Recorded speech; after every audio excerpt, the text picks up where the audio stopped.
Hello, hello. How y'all doing? Welcome, welcome, welcome. Do me a favor. Um, can y'all hear me on the Zoom call?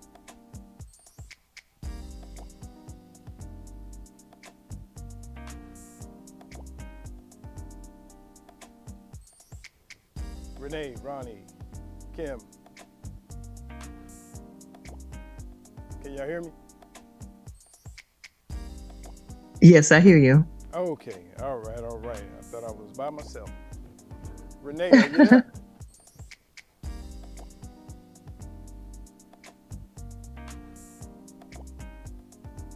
I'm here. All right, so I'm gonna I'm need you here. guys to, hey, how y'all doing? Oh, so listen, welcome, welcome, Yeah. welcome. Sorry for the delay. Let me Yes, know I if hear y'all you. can hear me out there. So listen, I got a wonderful, wonderful, I'm wonderful here. comment. Okay, is there a delay? All right, I'm here. okay. All right, so listen up, listen up. We Yeah. have a wonderful, wonderful conversation that that we're about to have. So give me a second. Let me get everything I'm here. situated and Okay. ready. There's a Renee, delay? Yes. you have to There is a your delay background. because I keep hearing the repeat. I think Renee's listening from her phone. All right, so listen up. Yeah. You have to turn your phone down or your iPad, whatever you're listening to, Renee. That we're about to have. So give me a second. Let me get it. Thank you. All right, so once again, let me get logged into the chat. Welcome to the Queens, the repositioning of your crowns, Queens.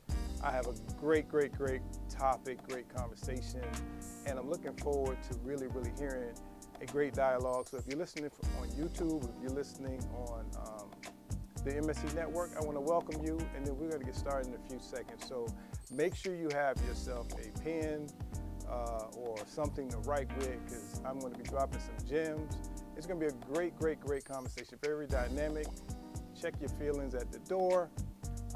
We're going to get our crown straightened up, and we're going to be enlightened by a lot of information that we both can learn from. I want to learn from you, but most importantly, I want to share with you who I am and what I bring to the table. So I'll be with you in 1 second. Stand by.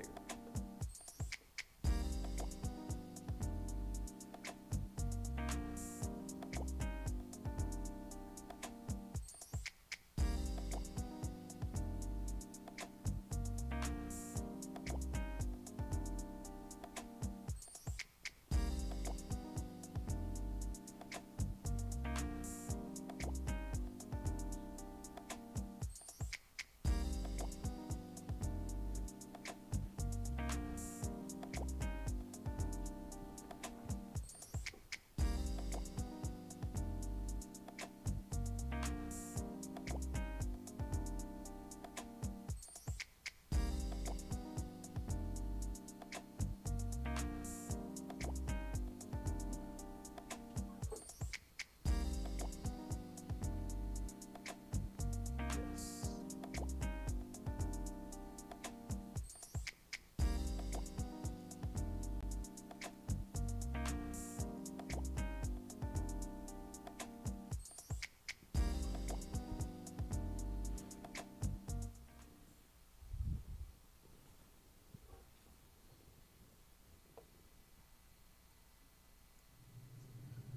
Hi, Michelle.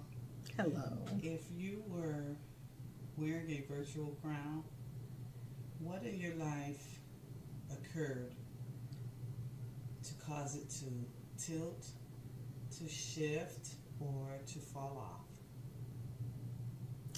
Wow.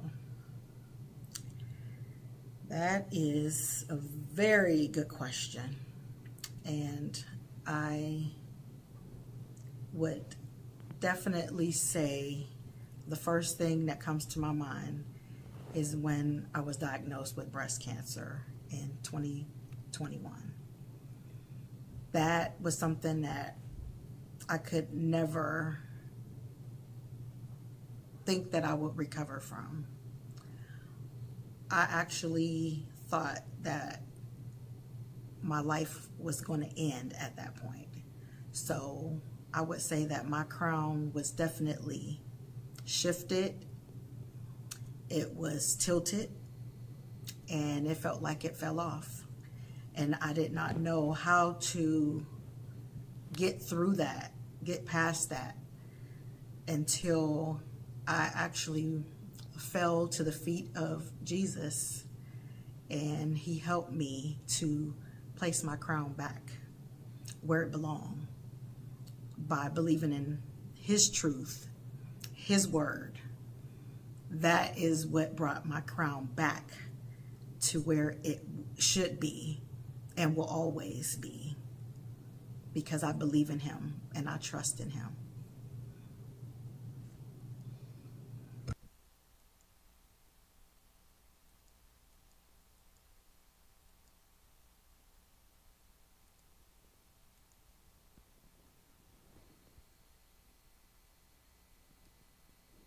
So there you have it, folks. That's thank you for that testimony. Um, wow, pretty deep. So that kind of alludes to what the conversation is going to be about today. Um, Things that may have happened in your life that may have knocked your crown down or off, or um, may have caused it to shift. So we're going to tackle that conversation today. And I want to thank everybody that's logged on. If you're getting logged into the chat, whether it's on YouTube or right here at the MSC Network, let me tell you a little bit about myself. Um, I am a life and business strategist. I have a keen sense of understanding people, behaviors, characteristics. I will tell you a little bit about how I believe that I can help you. I am certified as an interviewer, interrogator. I'm also certified as a human behavior kinetics subject matter expert on evaluating human behavior. Also, I've interviewed some of the most extensive criminals in the world, from someone taking a pickle out of the store to a terrorist.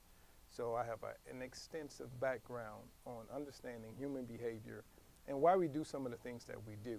And what I want to do is unfold and uncover some of the most simple things that we don't take advantage of, that we have access to, and that we have power.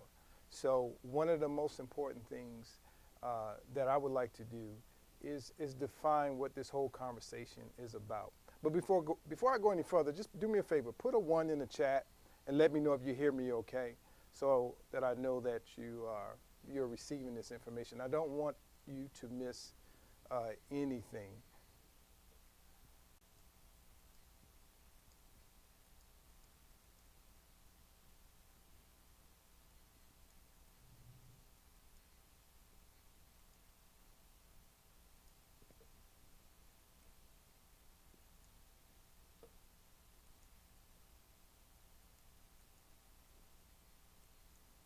Hello, ladies. Again, thank you so much for coming on this Saturday afternoon so that we can have a quick discussion on this topic for MSC.com radio. So we're going to jump right into it. The question that's posed that we'll talk about is, if you were wearing a virtual crown, what event occurred in your life that caused it to tilt or fall off?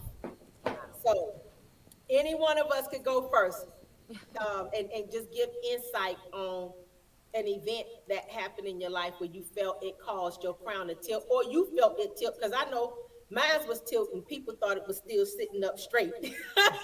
Oh, girl, And it was ever so tilted. It was so tilted. I was like, God, if you don't hold my it was head late time was leaning like this, right?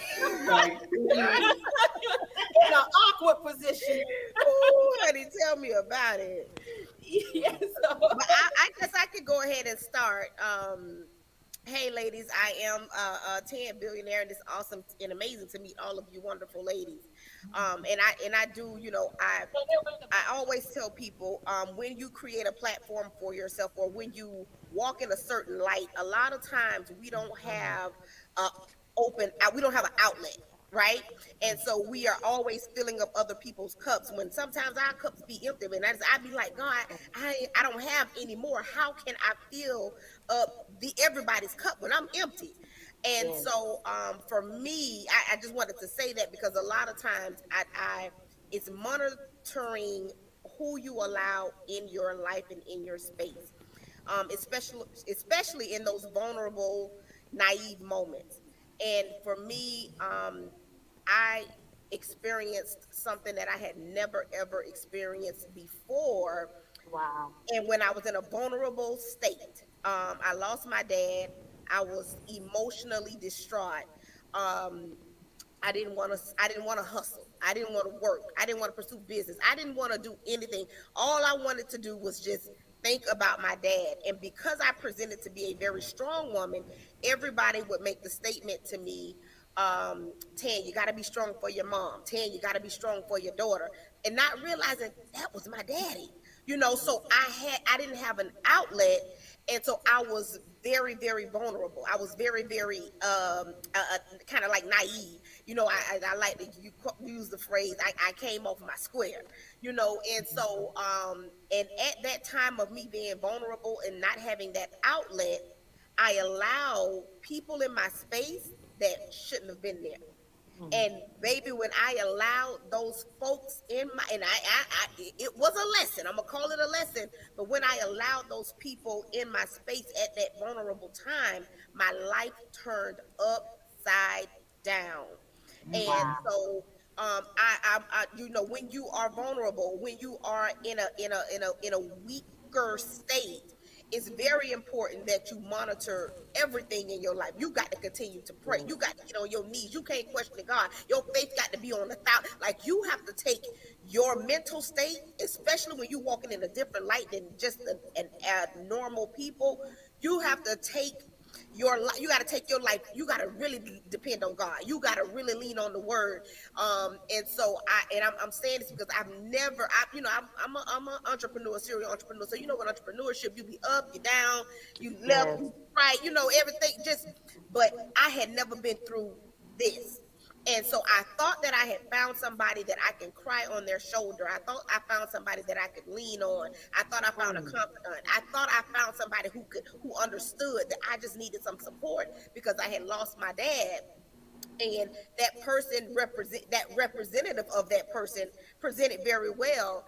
And so and then because I was in that vulnerable state, I allowed that person in my space, and I allowed that person in my space, in my close space.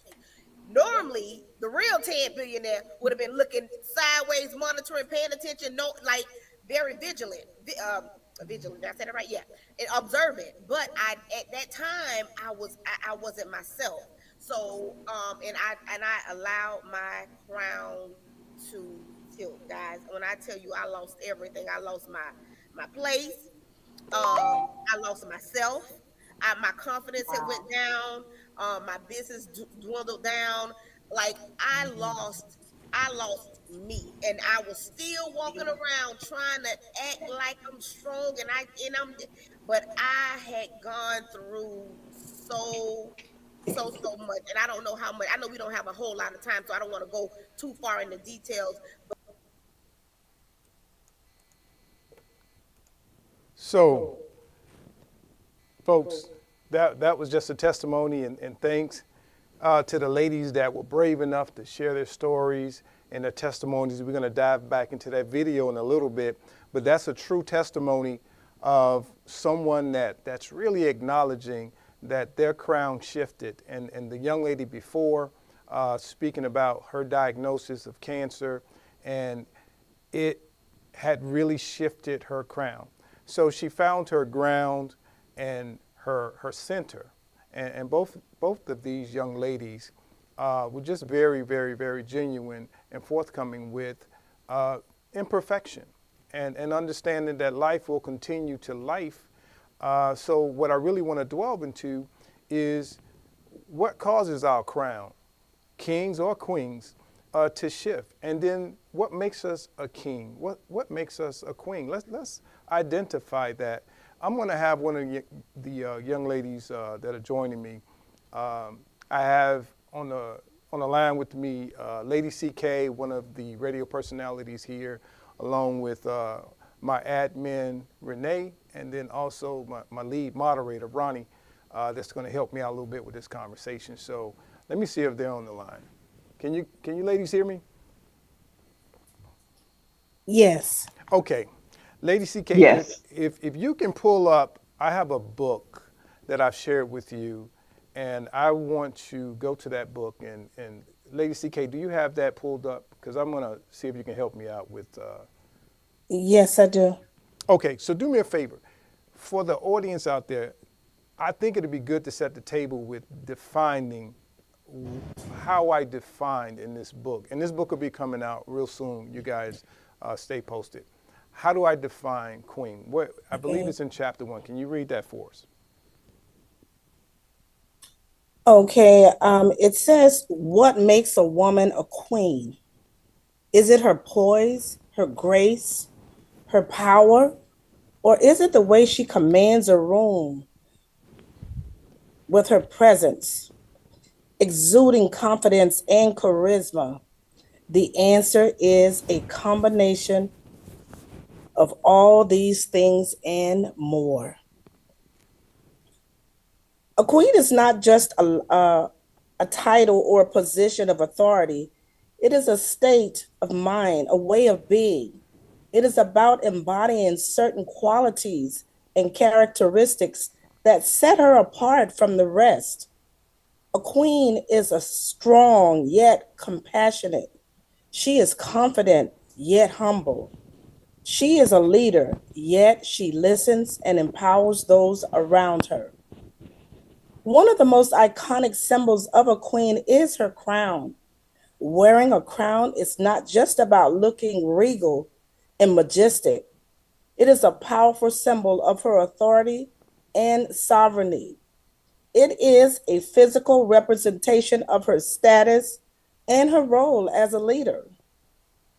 When a queen wears a crown, she is not just adorning her head with jewels and precious metals. She is carrying the weight of her responsibilities and duties with pride and honor. But being a queen is not just about being a crown or possessing a title. It is about the way she carries herself, the way she treats others, and the way she makes a difference in the world. A true queen is someone who inspires and uplifts those around her, who leads with integrity, with compassion, and who leaves a lasting impact on the lives of others. So, what makes a queen a queen?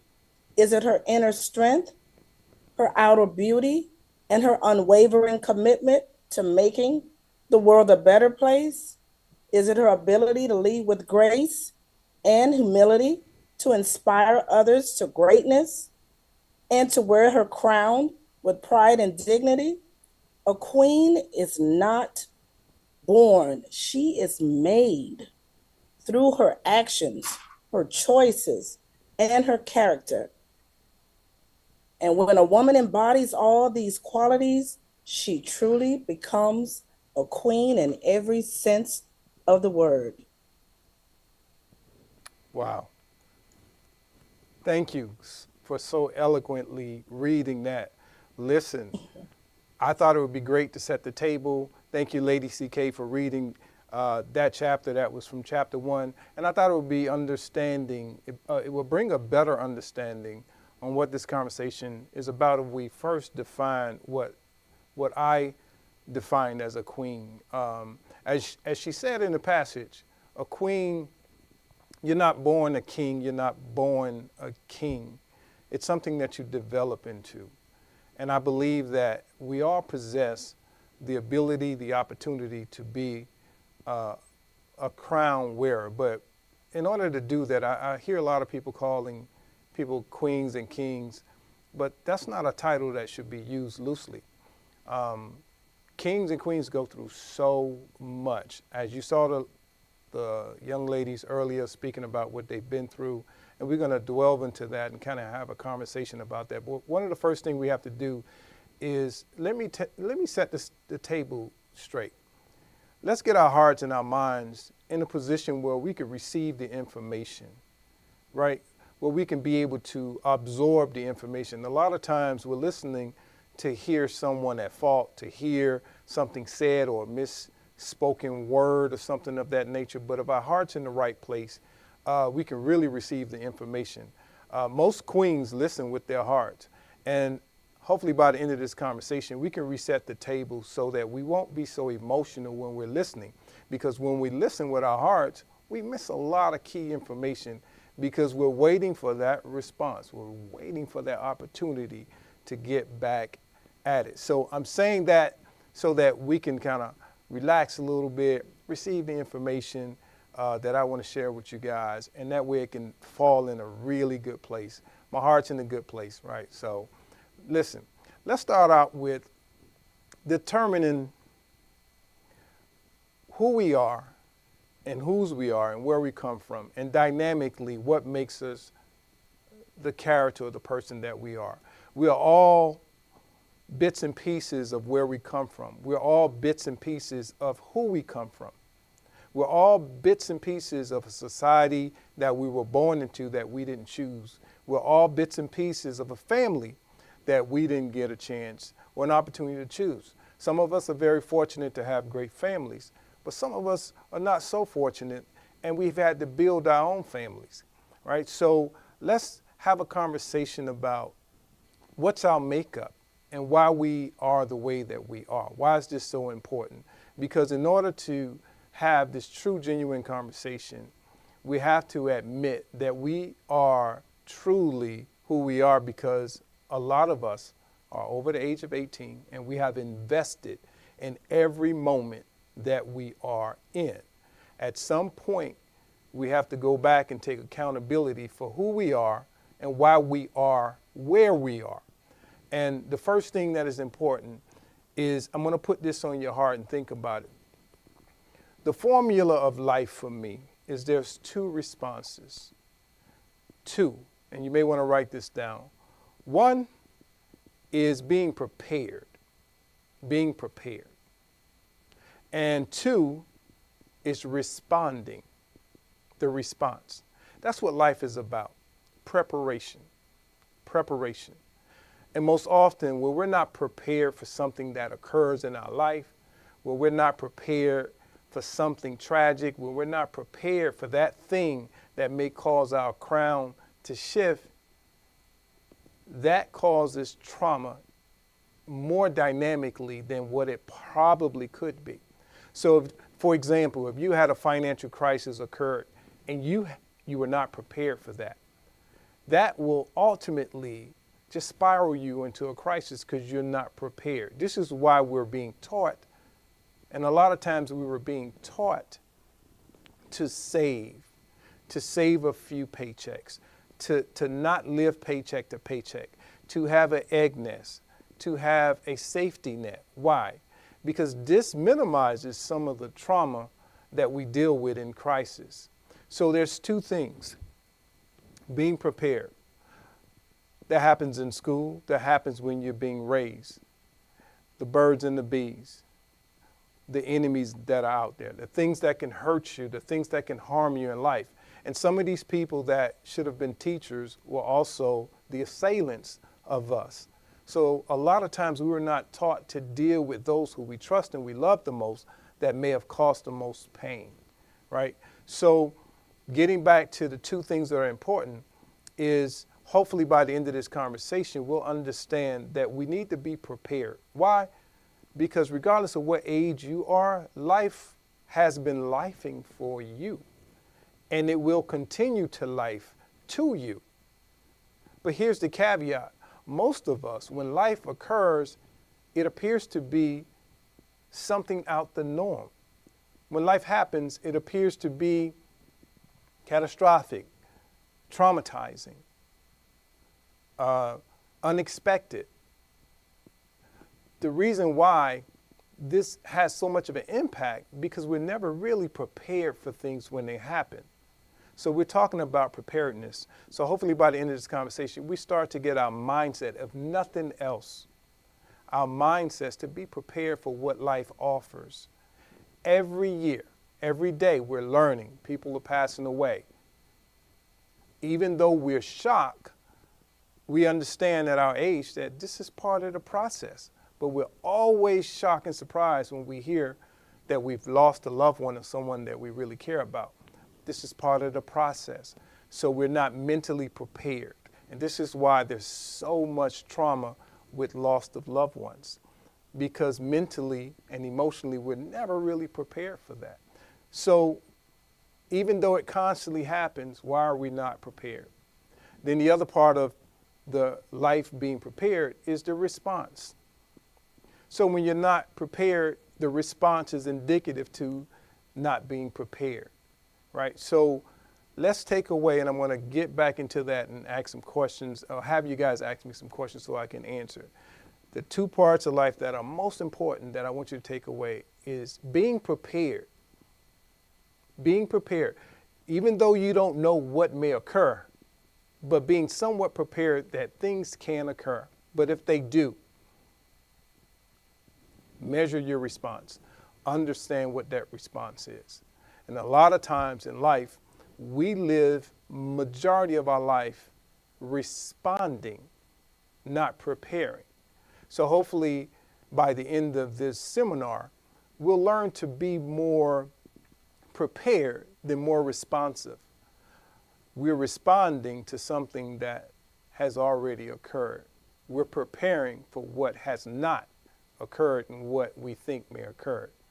So, is this making sense to us so far? Before I move any further, I do not want to leave anybody behind in this conversation. So if you have questions, put them in the chat, and then I'll make sure the moderators read them to me and make sure I get to them. Hopefully you guys are tracking this conversation.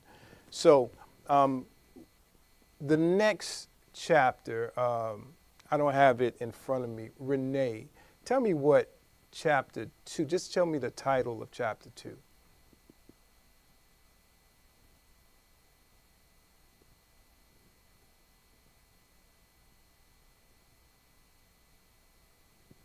Okay, Kim. What does it mean when your crown falls? Okay, what does it mean when your crown falls? What is chapter 3?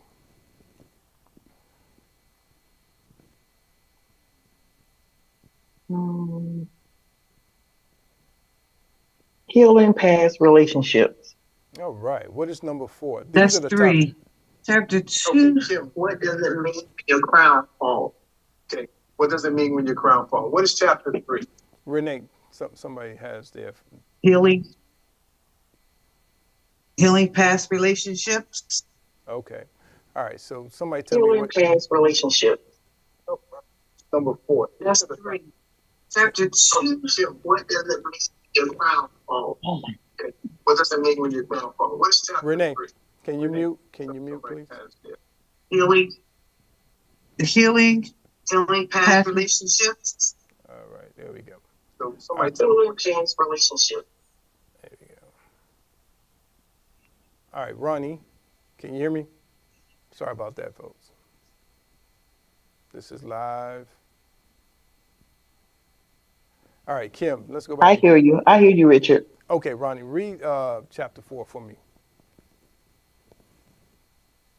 Chapter 4. Embracing femininity.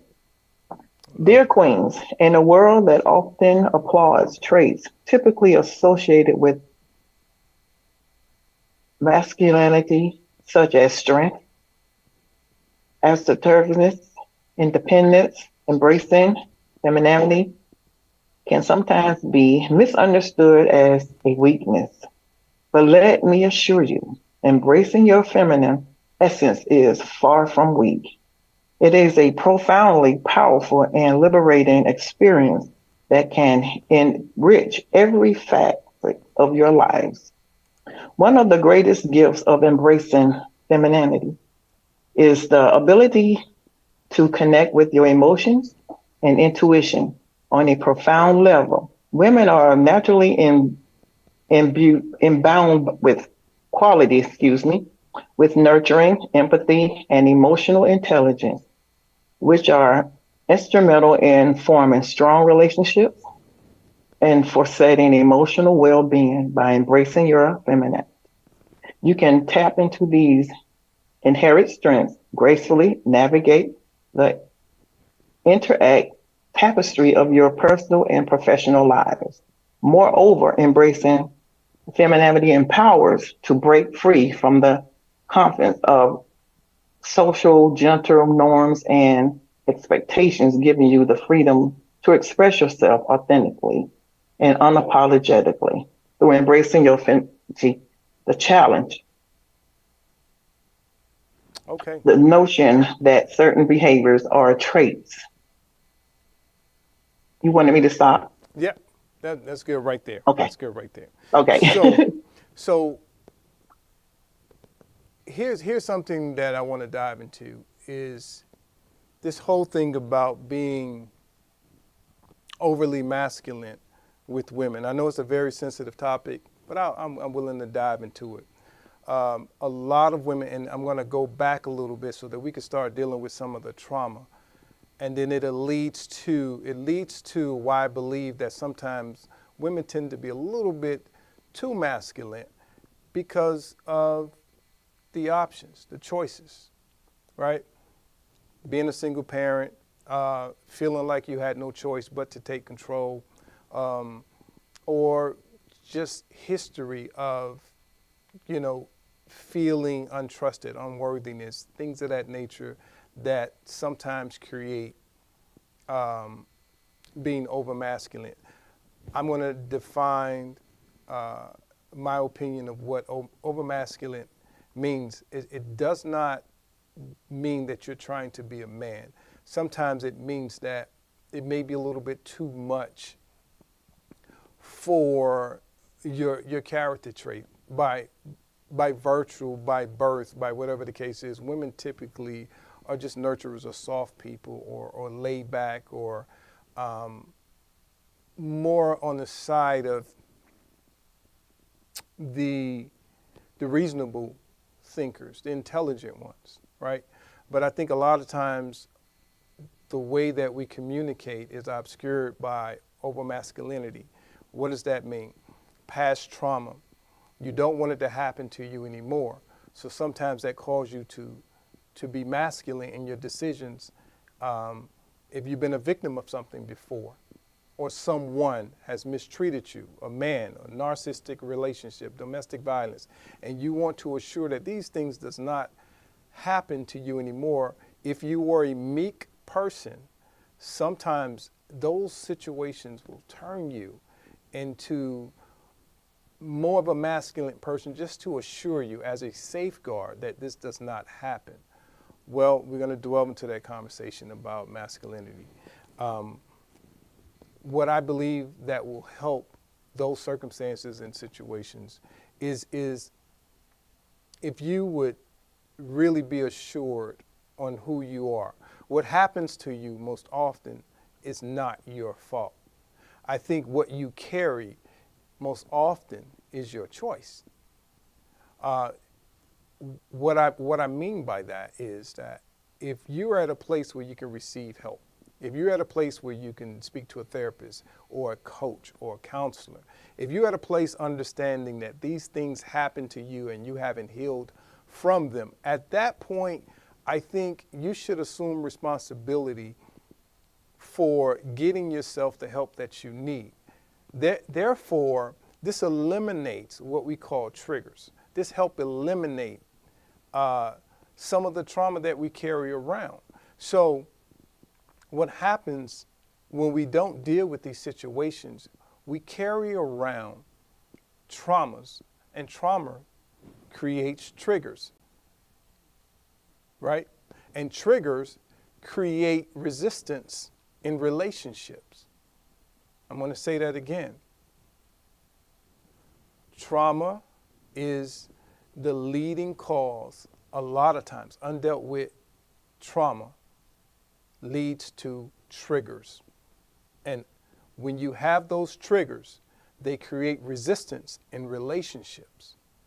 So This is what I mean when we have to start taking accountability. So if you find yourself in a relationship or in a situation where you're holding people accountable for your triggers that they had absolutely nothing to do with, this creates resistance in that individual. This creates resistance because people are unable to authentically be themselves when they're so fearful of triggering you from past trauma that is undealt with. Hopefully this is resonating with you. Every woman that I know and that I have coached, and there have been several, all lead conversations with something related to trauma that's undealt with. Like I said, luggage. Luggage is what you choose to carry. The situations is what occurred. And most often it occurred and it's over, but we put it in our purses, we put it in our luggage, and we carry it around. And this is us carrying trauma around. So I'm going to advise you, if you can, find a way to release your trauma. Find a way to release your triggers. Get the help that you need. Remember, if you're carrying it, it's because you're holding on to it. There's ways to put yourself in a situation where you do not have to carry it. Hopefully this is making somebody make it make sense to you. All right, so with that being said, I'm going to pause for a second in case there's some questions. Reset the room. Listen, this is the Repositioning of Your Crown seminar.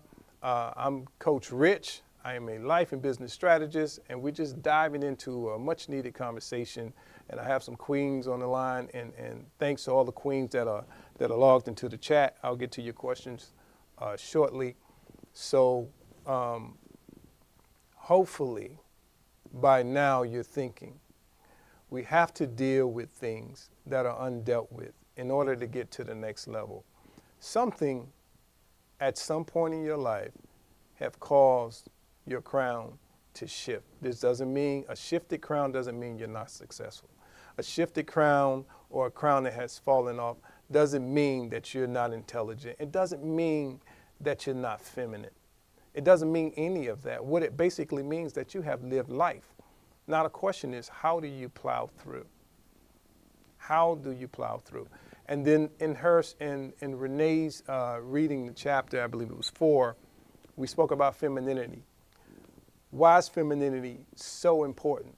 Most often, men feel like women lose femininity because of fear.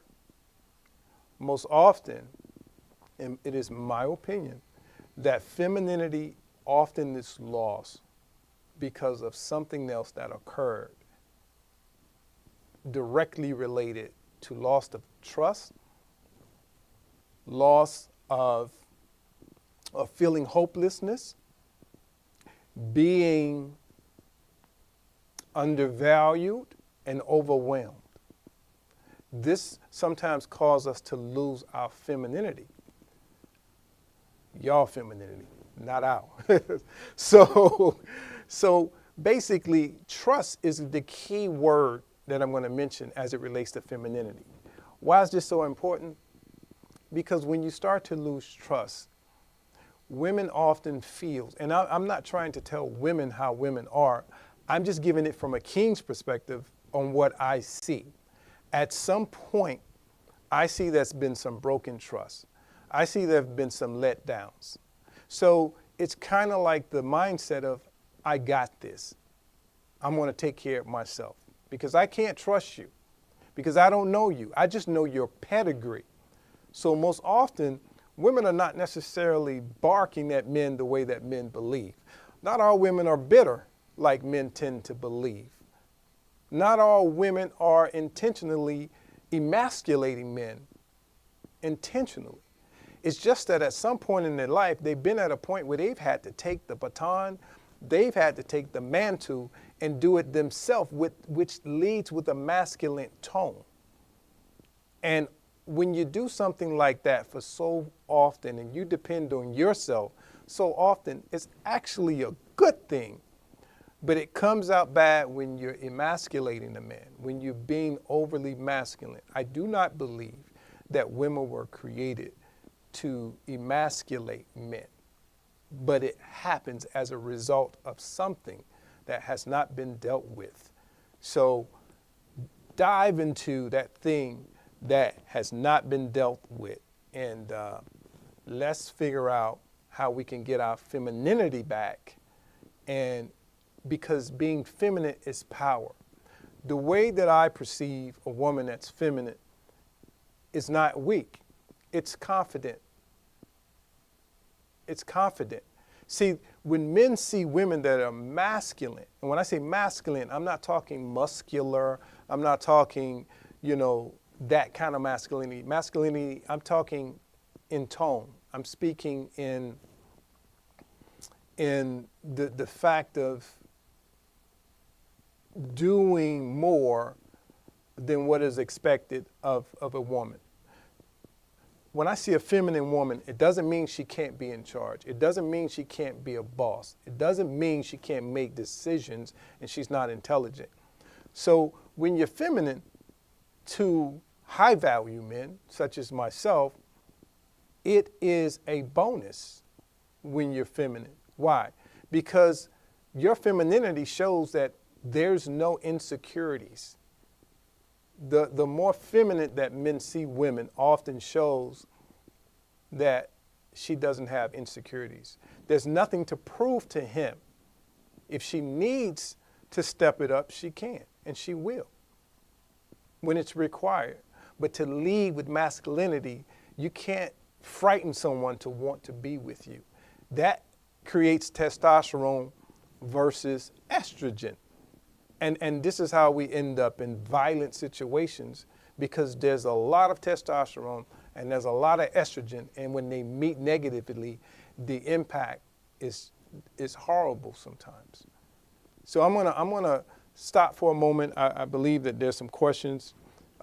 Ladies, if you can check the chat and let me know if there's a question.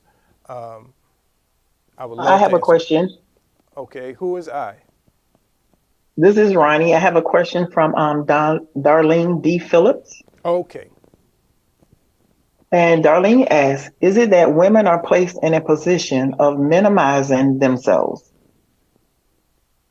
That's a very good question. Thank you for your question, Darlene.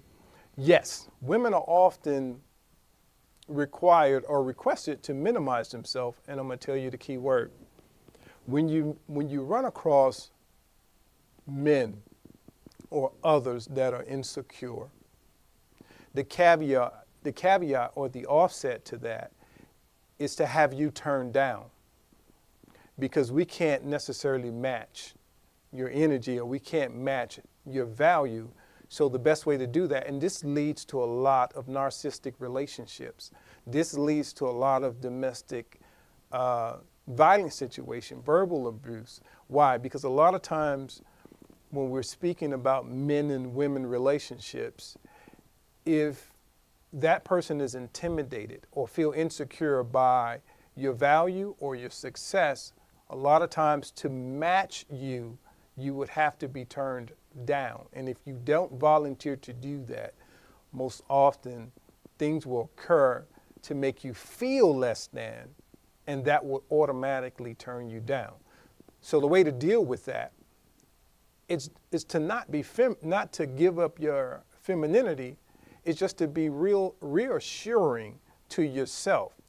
And anyone that puts you in that situation is not deserving of you. If you're a value person, if you value yourself and you find yourself in situations where you have to smother who you are and you have to turn down the volume and the grace that God has given you, that is a key indicator that you're in the wrong situation. You should never be less than. We were created to cohabitate at 100%.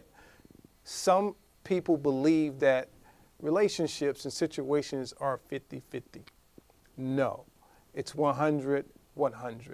So that is a very, very, very good question.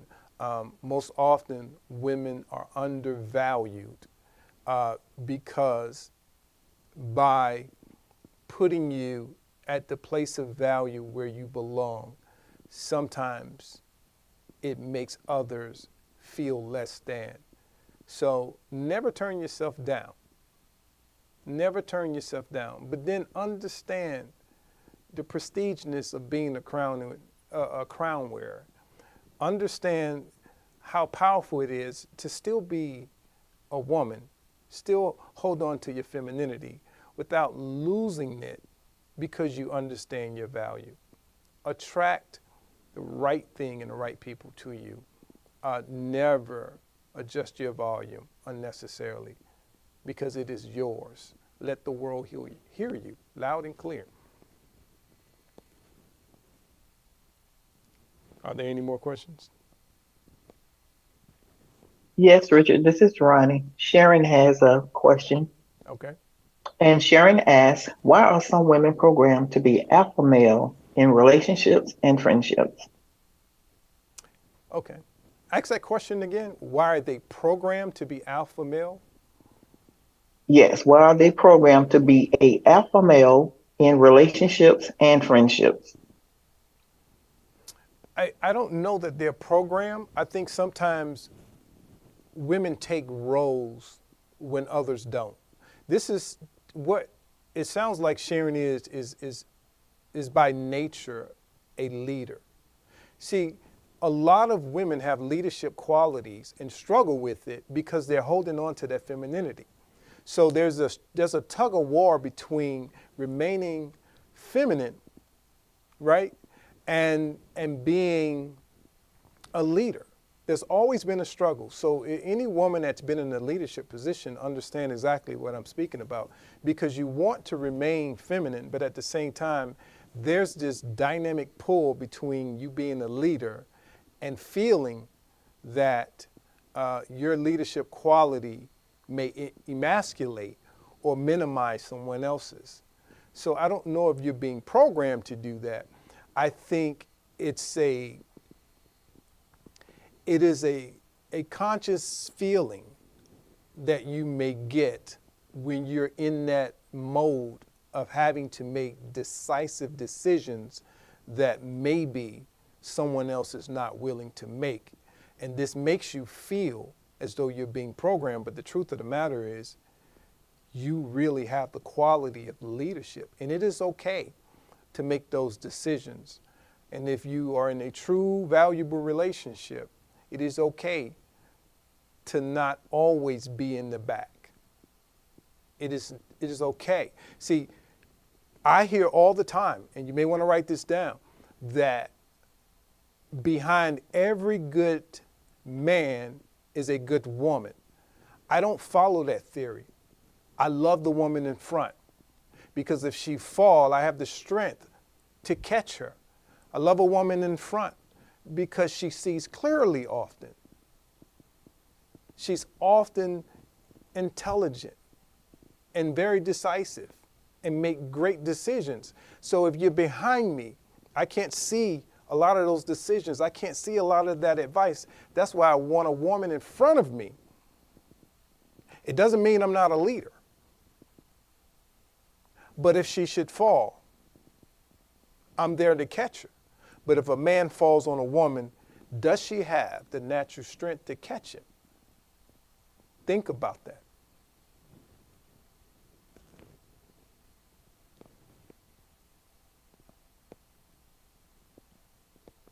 Yeah, so are you tracking this? Are there any more questions right now before we move on?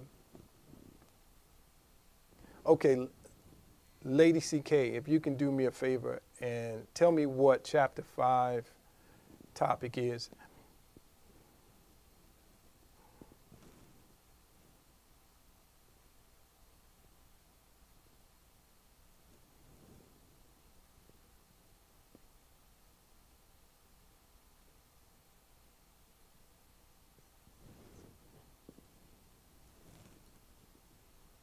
That was that chapter 4 that Ronnie read, correct? Yes. Okay, and you want me to read number 2? No, number 5. Number 5. Okay. Okay, number 5 is self-care beyond the spa.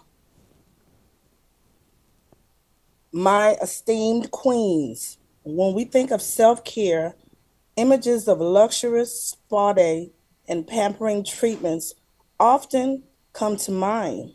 While these indulgent rituals are undoubtedly rejuvenating, true self care extends far beyond the confines of the spa.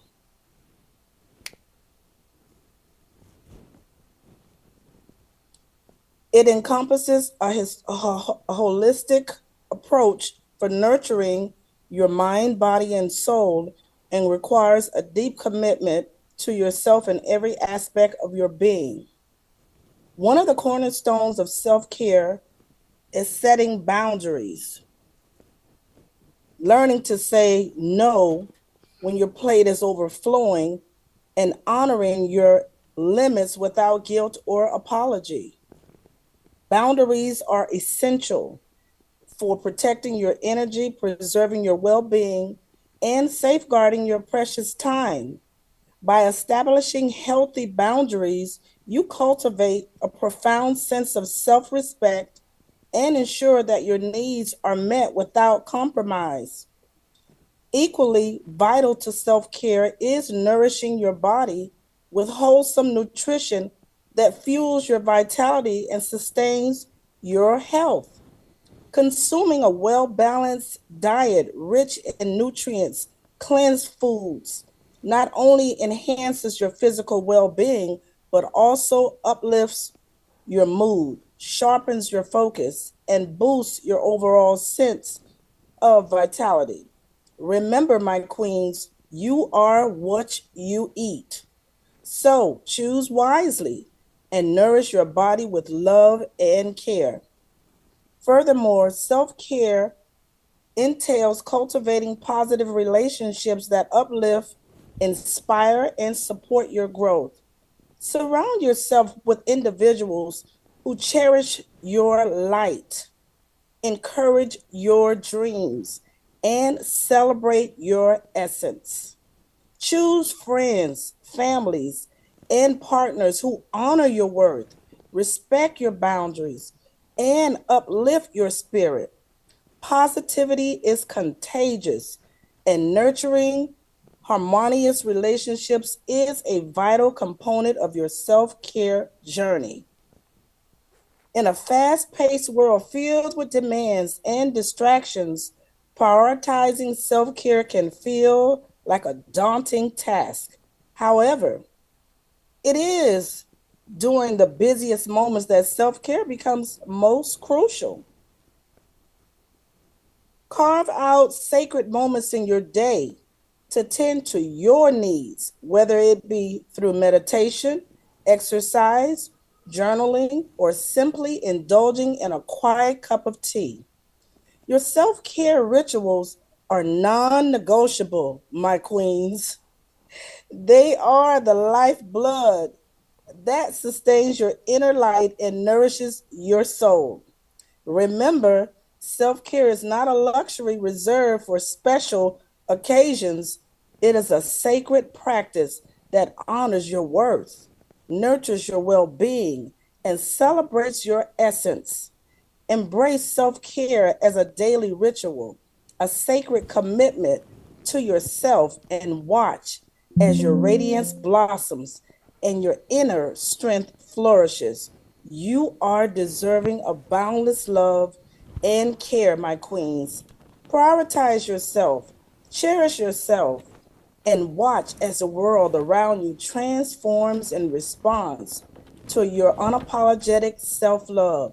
Shine brightly, my queens, for the world awaits the brilliance of your self care journey. Wow. Wow. Thank you for reading that. Thank you for reading that for me, Queen. That was a lot of information. Hopefully, you guys are taking notes. Listen, that was a great question to follow up with, Sharon. Listen, at the end of the day, when you're feeling that you're being programmed, overwhelmed, too much is expected from you, self care is the key. And I hear in my coaching and in my teaching that people believe that self care is vacation mode. Self-care is a spa. Self-care is treating yourself. Self-care is having fun. Yes. But there's another part of self-care that I think that is more indicative than a spa. It is creating healthy boundaries. Understanding your deal breakers. If you do not have deal breakers and you do not stick to your deal breakers, my queen, you will eventually be broken by them. Understanding your boundaries. Understanding healthy relationships. Staying away from things that don't feed you, from people that don't feed you, from energy that doesn't enhance you or enlighten your life.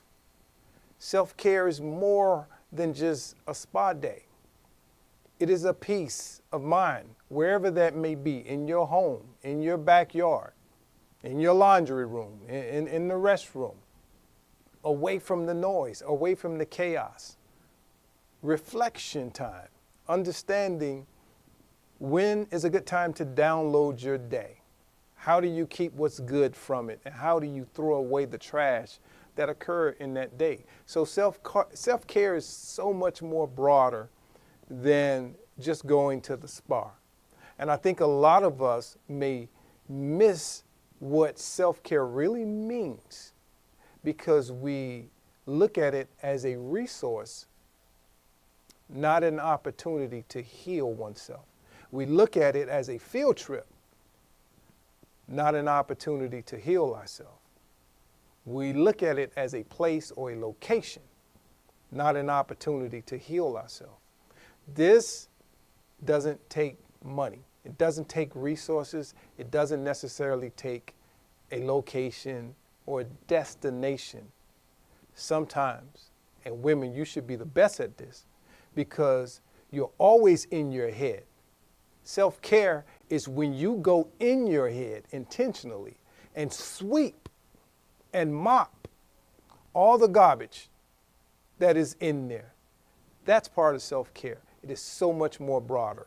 So when you get a chance, listen, I'm going to have this book ready and you're going to love it because it really makes you think about some of the things that we've been doing and how we've been viewing things. Thank you for reading that so much. I appreciate that. So are there any more questions, Ronnie? Yes, there is, Richard. When I go back up for Miss Darlene D. Phillips, she did say we all should have good partners. However, most can't handle a conversation. And then another one, she says, we try not to. So what can we do, my brother, in these situations? Well, another good question. Don't be afraid to ask those questions. If you can find your way in the chat, Renee, if you can check on YouTube and see if anyone's asking any questions. You know, women are often at a disadvantage, and I'm going to tell you why. Women, in my opinion, are not the best communicators, are not. Communication, in my opinion, is basically out of 100% of the information. Human beings are only able to receive about 33% of information that's being said. Why is this important? Because when you incorporate someone holding a device in their hand, like a cell phone, that 33%, while in communication, has now been cut down to about 15%. So out of 100% of conversation that's being heard, if you're distracted, you're only receiving 33%. But if you're being distracted by a phone, looking around, then we're at 15%. With this being said, keep in mind that women are emotional creatures. What does this mean? That means that if you're only getting 15%, then that 15% is emotionally being received. So how much content may be missed if you are an emotional being? So This leads to emotional intelligence. Why it's so important? The minute that we hear things, we choose how to respond emotionally most often. So if we only receiving a fragment of the conversation and we're already emotionally listening, then there's a strong possibility that most of that communication is lost. Women most often do not receive good communication when they're listening emotionally. And if you cannot have a dialogue with someone intellectually and they're not on your level, it's going to be very hard to accomplish that level of communication. And this is what we're talking about, Ms. Darlene, is that if you're trying to have an equal conversation, the first thing we need to do is check ourselves and understand, are we good listeners? I've been known to be one of the best interrogators. I've been used by the FBI. I've investigated and interviewed people that tried to attack President Obama a couple of times. The key thing of listening is understanding that you need to receive the information before you process it. Most people are processing while they're listening, which means they're responding, interrupting the process. So an intelligent communicator is able to receive unbiased information, true or false, facts or fiction, right? Emotionally detach yourself from information that's being received. Why is this so important? What does this have to do with us wearing our crown or straightening our crown?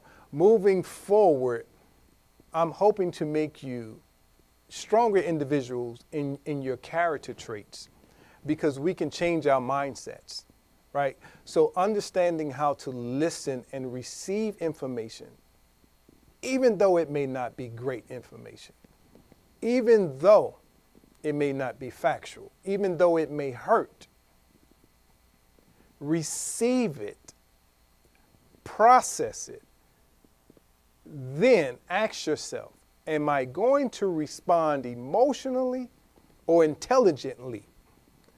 If you have received it the way that I have requested you to receive it, you will mitigate most arguments if you receive the information first. It doesn't mean it's going to be right information. It doesn't mean it's not going to hurt. Receive it. Because laced into some of that communication is one's truth. Laced into some of that communication may be factual. Laced into some of that communication will tell you who this individual is and what they think of you. And this is how relationships last long, and then they hurt so bad at the end because we haven't been receiving all the information that was given because we had been emotionally listening. So now the breakup is harder because the relationship lasts longer, and it should have ended sooner, but not having intelligent listening skills sometimes delay the process of the inevitable. So hopefully I was able to help you with that communication skills. See, one of the things I want us to take away is you have so much power. The body and the brain has so much power. Your brain, you cannot make your brain not work. You cannot control your brain. You cannot control your heart. And this is where we make most of our mistakes. Your heart is an involuntary muscle. Your brain is an involuntary muscle. How do you manage your brain is using your mind. How do we manage our heart? Is we careful who we give it to, using intelligence, intelligent listening, active listening. Stop being so emotional because people are telling you their truth. But if you only receive in a small percentage of their truth, often you find yourself saying, I didn't even know who I was married to. I didn't know who I was in a relationship. You knew the information was available. Were you available to receive it? Are y'all tracking? Are you tracking? So I'm going to pause for a moment. Lady CK, if you can read off a couple of chapter titles, and I'll tell you which one I would like you to read for me. Yes, which chapters would you like me to read? Just give me the titles of 6, 7, 8. Okay. Chapter 7 is the mask you wear. Ooh, that's a good one. Let's talk about that one. Hey, get your hearts ready before you read this, Lady CK. This is imperative that you get this. Masking. Masking. Listen, it's time to take off the mask. And when Lady CK read this, I want you to really pay attention to what I'm saying in this chapter. Go ahead, Lady CK. Okay. In this chapter, let's chat about the masks we all wear in our professional lives and how they can sometimes keep us from being our true selves. It's time to clench these masks. Show the world who you really are and let your inner power shine through. Every day we put on different masks. The professional mask, the social mask, the perfect mask. These masks can be helpful in certain situations, but they can also make us feel disconnected and empty inside. Wow. It's time to take a good look at the mask you're wearing. Peel them off and reveal the real you underneath. Embracing your true self isn't always easy. It takes guts, vulnerability, and a willingness to let go of what others think. Wow.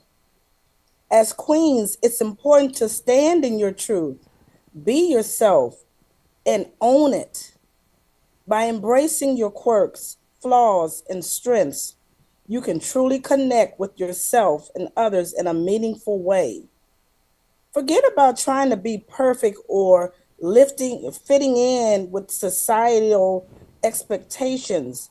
Embrace your uniqueness and let your authenticity shine.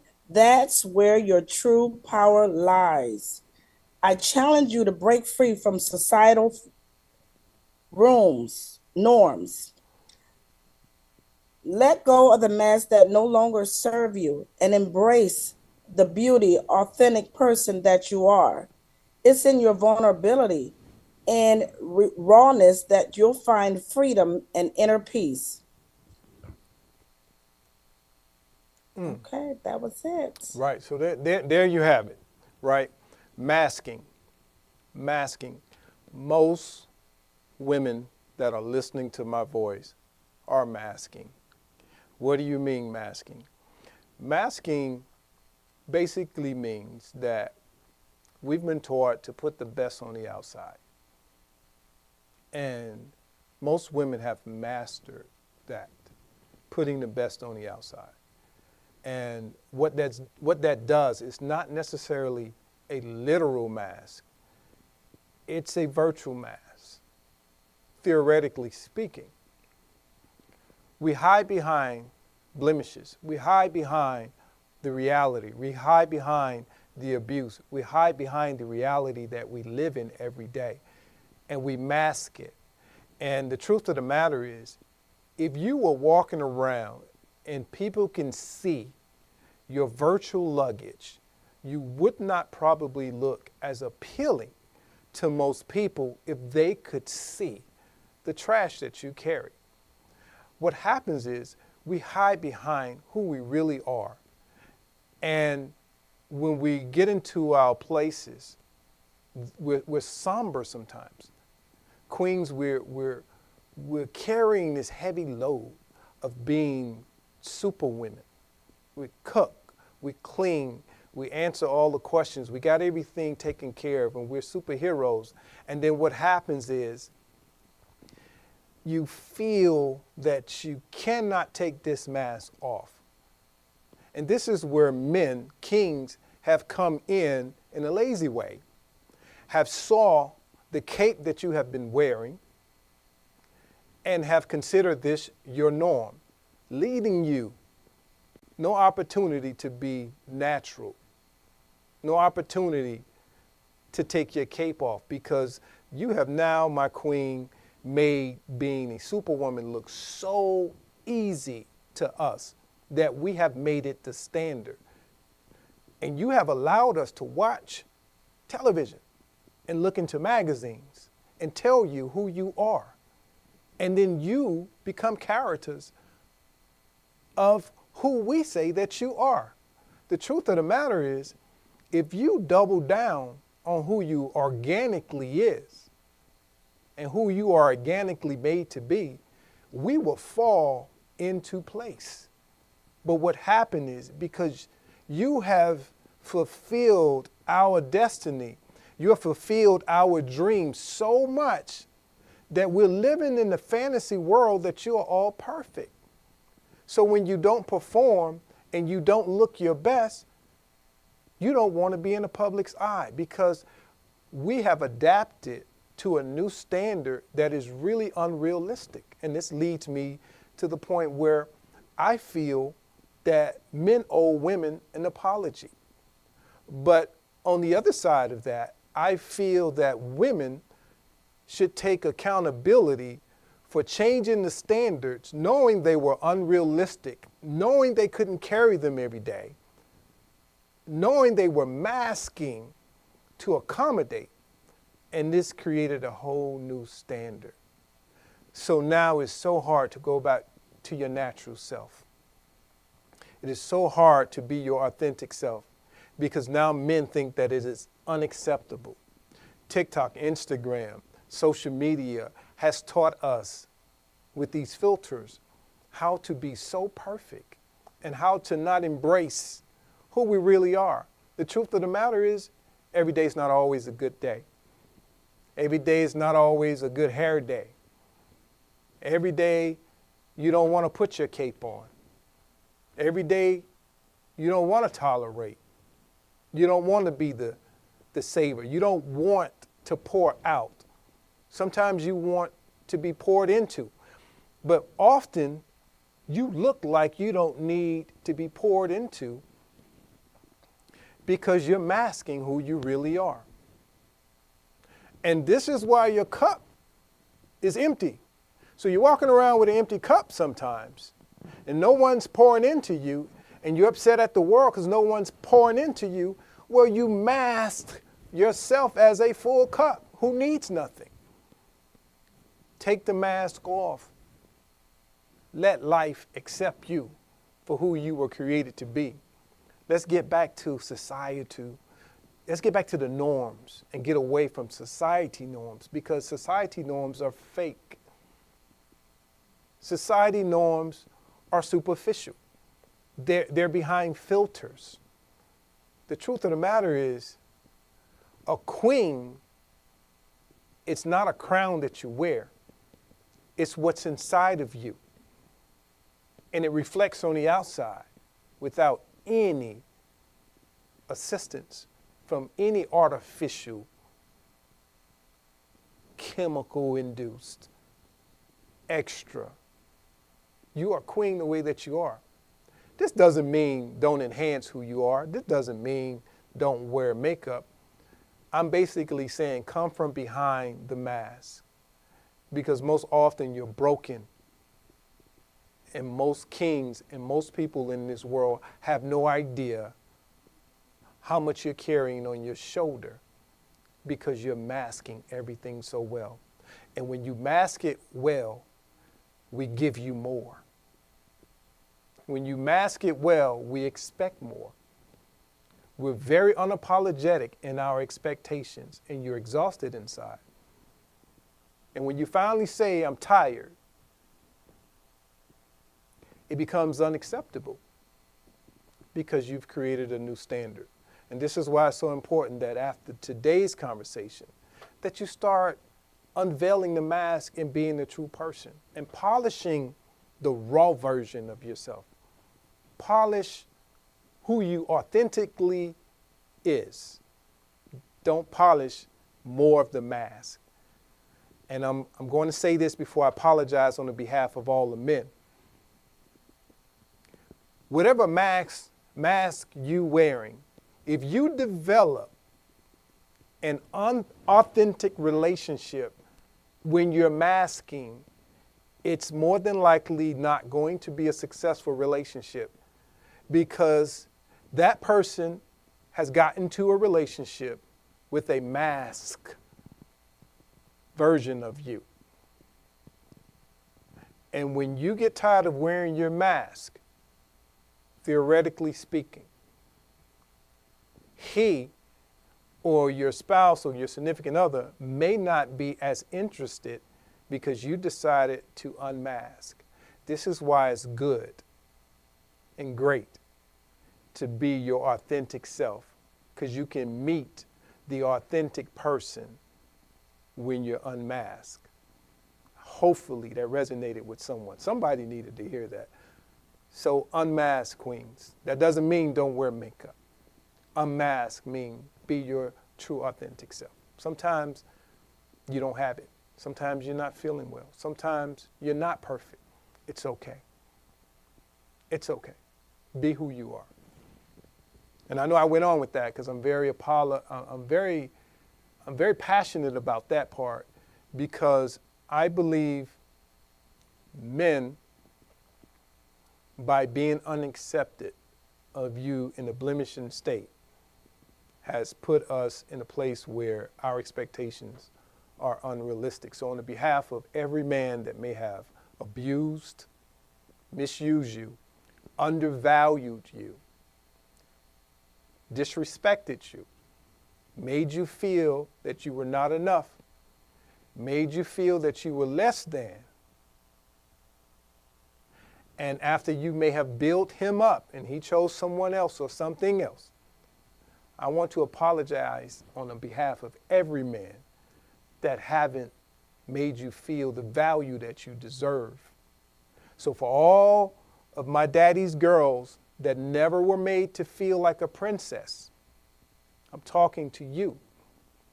For all the divorced women that felt that you were undervalued or in narcissistic relationships or abused or cheated on, or whatever it is that may have caused that, I'm apologizing to you.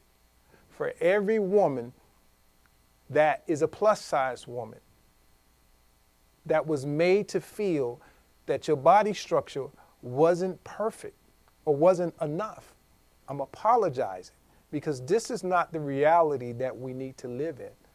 For every woman that had a blemish, that was imperfect, that may have been through something, have been let down, and that is masking, I'm apologizing on the behalf of men and telling you that it is okay after today's conversation to unmask, because you're accepted by value men. Men with value will value you.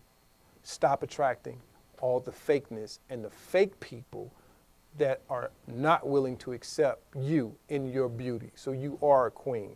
And I'm going to take a moment and reset the room, but I apologize, and I hope you accept my apology.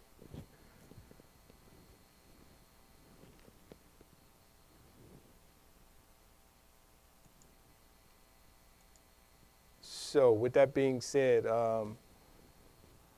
Ronnie, do you want to read some of the comments Yes, in the chat for me? I'm here. Okay. Miss Darlene says, It has to do with keeping our crown on.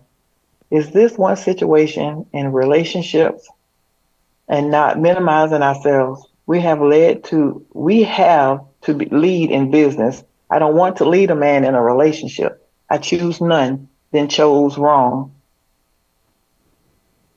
That's sad.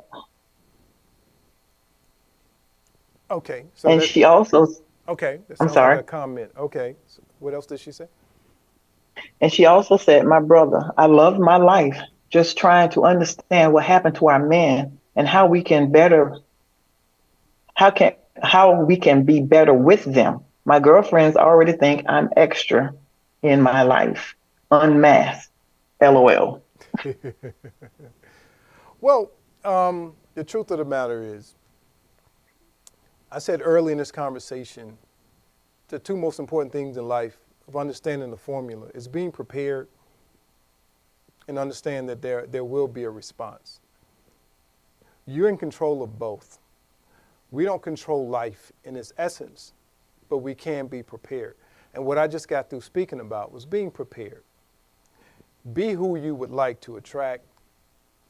Be what you would like to attract in life. Whatever it is that you value and that you want to attract for your life, professionally, emotionally, physically, psychologically, be just that. You can do that by preparing. And the best way to look at that, would you buy someone else's trash? Would you purchase something that you know has been festering, that has been sitting, that has been lingering, that does not smell well? You would not purchase that. So this is why I'm saying, let's empty the canisters of garbage that we have in our life. Let's get rid of what we're holding on to. Consider your life as closet space. And if it's filled with stuff that's unnecessary, that does not serve you, now's a good time to make room for it. What's dead is dead. We need to memorialize what's dead, what has occurred. Stop choosing to carry it. And if you cannot put it down, figure out what it takes to be able to put those things down. Hold on to great memories. Some of us are walking around still holding on to things that have passed away. That season has now passed. It is time to forgive yourself. It is time to no longer mourn, but now remember what's great. So I appreciate that comments and those comments, Ms. Darlene. She's the only one that have comments. She's very engaged and interactive. Are there any more comments? Richard, I have another one. Okay. It's from Trell. Okay. And she says intellectual, emotional intelligence are equally important in communication. If it is a fact that females are emotional, then men should learn emotional intelligence and how to communicate accordingly. I love that, Trail. I love that point. I love that point. You're absolutely right. Here's the thing. We should learn. But some of us haven't. So it's like having a kid. In life, there's not a playbook that we get when we bring a baby home from the hospital. You know, you have to kind of figure things out on your own. And then I started off the conversation, Trail, with saying that we are bits and pieces of where we come from. We're bits and pieces of how we were raised. We're bits and pieces of the society that we come from. What does that mean? That sometimes how we were raised determine how we understand to maneuver in this thing called life. I have the advantage over most men because I have several sisters, and I was raised in a house with a queen who wouldn't accept anything but best from me. So I knew how to treat women from an early age because I had no choice. So that's one of my proponents that allowed me to have emotional intelligence. Not all men will have this. women, I do not believe, can teach a man how to have emotional intelligence. I think it derives from our trauma, from our past, our inability to express ourselves, our ability to be vulnerable. See, men don't necessarily be vulnerable. See, I was a grown adult before I heard another man tell me he loved me and he wasn't gay. See, men haven't been taught how to be vulnerable. A lot of us haven't experienced emotional intelligence, how to be expressive, how to be patient, how to be courteous, how to listen actively. A lot of us don't have that.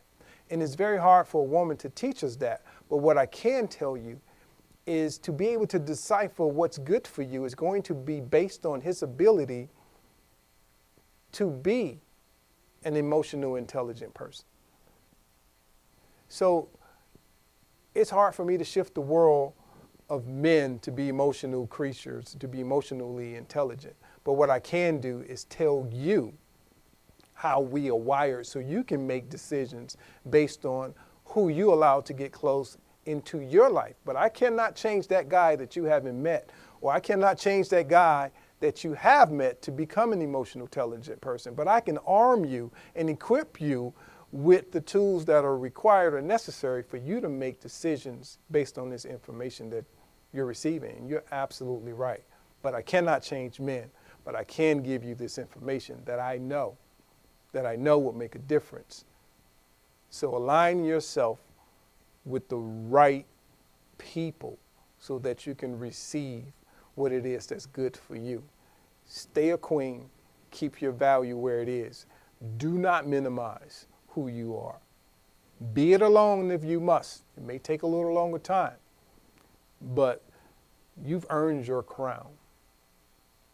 And the worst thing for you to do is have a guy make it shift or make it fall off because you chose him out of desperation, out of loneliness. Please keep your crown straight. All right, so hopefully this is really helping some of my queens as we navigate. So we're at I got about 25 more minutes. Hopefully you guys are enjoying the conversation. Please drop some hearts, drop some ones in the chat if you're loving on this conversation.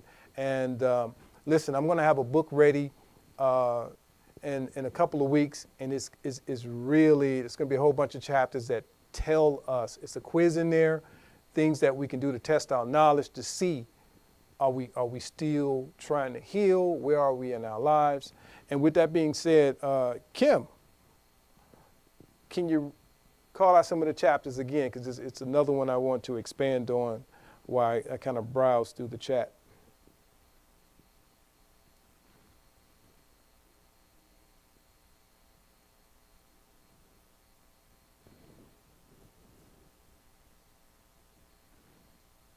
Yes. Chapter 8 is Finding Purpose and Resetting. It says, hey there, welcome to Chapter 8, where we're going to dive into the journey of finding your purpose and hitting the reset button in life. It's all about understanding what you're meant to do and embracing change for a fresh start. Life can throw us curveballs, challenging us to discover our true calling and make a reset for a new beginning. It's okay to feel lost or uncertain about the path ahead. We've all been there. But it's in these moments of uncertainty that we have the opportunity to redefine our purpose and create a life that truly fulfills us. Embracing transformation is key to navigating through life's ups and downs. It's about being open to change, learning from experiences, and evolving into the best version of yourself. Remember, Growth comes from stepping out of your comfort zone and embracing the unknown. During the turbulent times, it's crucial to stay grounded and focused on your goals. Take the time to reflect on what truly matters to you and realign your actions with your values and aspirations. This is your chance to turn challenges into opportunities, setbacks into growth, and uncertainty into clarity. You have the power within you to create a life filled with purpose and meaning. Trust in your journey, embrace change, and never underestimate the strength of your possess to transform your life for the better. So, here's to finding your purpose, hitting the reset button, and embarking on a journey of growth and self discovery. Yes. You've got this. You got it. You got it. Thank you so much, Kim. Listen, that is a phenomenal chapter. You got this. What's the topic of that chapter again, Kim? One of my favorites. It's called Finding Purpose and Resetting. That is it right there. Finding purpose and resetting. Listen, if you are one of those queens that are in your 50s, you're in your 60s or heading to your 60s, listen, this is very important to you. Let me tell you what I'm noticing in our queens. When they hit 50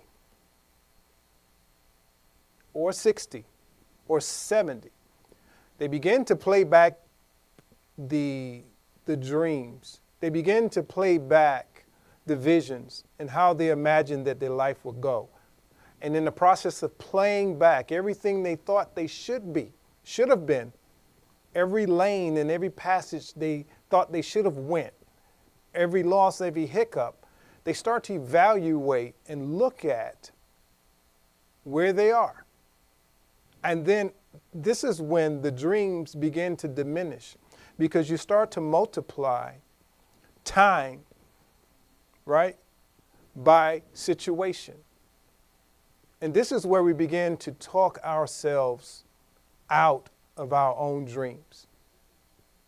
This is why it's so important to understand the reset. This is why it's so important to understand how to reset. And I'm going to tell you how to reset.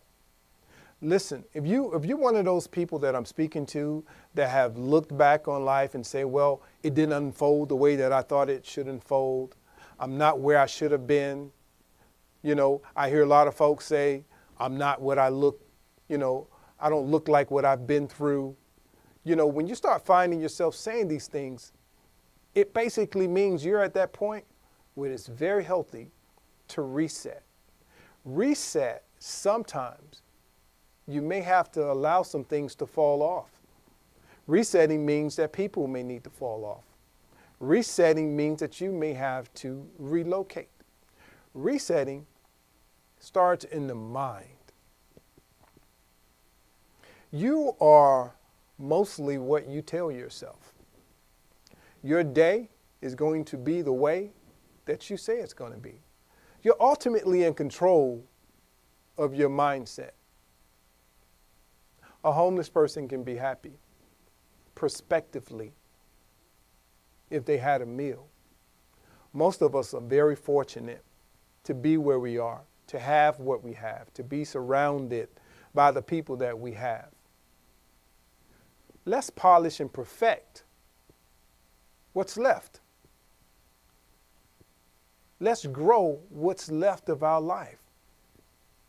Let's stop diminishing ourselves, calling ourselves old, calling ourselves tired, saying that we're weak, saying that we can't learn.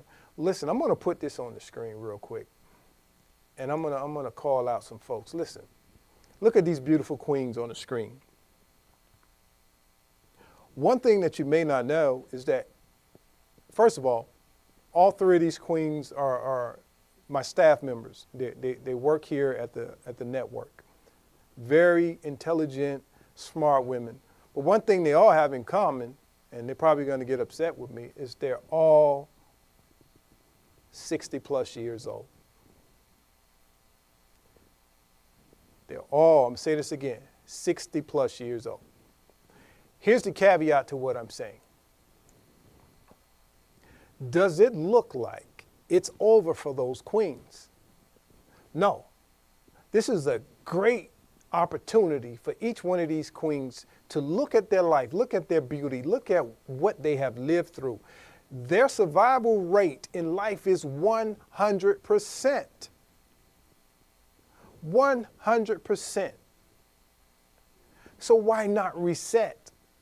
Why not start over in this moment? It's a mindset thing. But it's hard to start over and reset when you don't understand that transformation is turbulent. I'm going to say that again. Transformation is turbulent. What does that mean? That there's going to be some turbulence in your transformation. You're going to go through some things in your transformation. But if you understand the dynamics, getting back to being prepared and understanding your response, then turbulence is not going to bother you. Anyone that's ever been on a plane or a ship, there's always turbulence, but we're still here.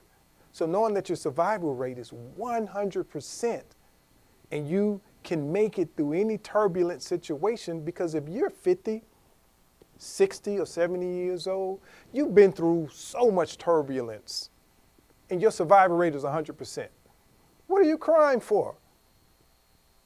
Most of us are holding on to luggage that has died, and some of the people that created this luggage has passed away and ain't even stunting you, and you carrying around luggage. Reset. One thing I want you to always remember this, take this with you, no matter what. Whoever did it to you, if there's a name or a person associated with something that holds you back, something that's traumatizing,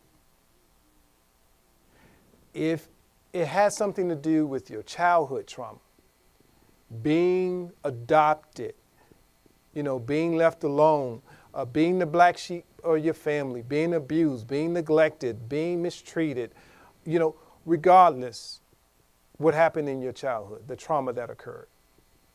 Regardless of what happened in your marriage, if you lost someone, if you're widowed, if you've been through a terrible divorce, I'm going to ask you to do this moving forward. Stop carrying these people with you. They are heavy. Whenever there's someone to blame and you put someone in that blame cup, this is luggage that you carry with you.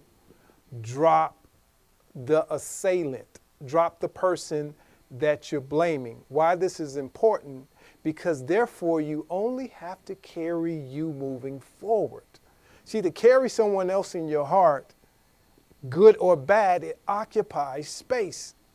To carry someone or something in your head occupies space. Let's reset and use that space for something different. It's like rearranging your furniture. Sometimes your house is great. You just need to upgrade. So let's start upgrading our hearts, upgrading our heads, reset. There's so much life to live. Please, please, please understand that transformation is turbulent, but you'll get through it. So let's work on resetting. With that being said, hopefully you guys are taking notes, and hopefully this is making sense. I put my heart and soul into this because you know what? I think queens rule the world. We're about to have one literally rule the world. Understand that it doesn't always have to be led by your emotions. Start asking yourself, is this an emotional decision that I'm making? And most often, if you're a queen, it probably is an emotional decision. 90% of our decisions are emotional. I'm trying to get us at a place where we can be whole, we can be complete, and that we can understand that we don't need someone to complete us. We don't need something to complete you. The true queen is complete before she gets a king. She's a princess, then she becomes a queen. But she's complete before she's awarded her king. So sisters, let's be complete before we have the expectations of someone else to carry what they're not responsible for, to deal with triggers that they didn't create. Be through your transformation. Get through your turbulence. See, it's easy to ride turbulent times with somebody if you're on the same plane. But if you're the reason causing the turbulence, then may have to be let go. So stop getting into these situations and circumstances. Life, professionally, mentally, emotionally, whatever you're doing, stop taking your luggage with you. Sometimes you need to keep your carry-on light. Hopefully this is helping someone. Hey, drop some hearts. I want to know who's in the chat. I got a couple of more minutes. I want to ask some questions, but hey, let me know what you're thinking about this conversation. It is so many chapters that I would like to get to. I knew it was going to be hard for me to get it all in, but please let me know what your thoughts are. I would love to know what you're thinking. Lady CK, do me a favor. Pardon me? Do me a favor. Tell me what chapter is it? 12. Okay. Do you see a chapter 12?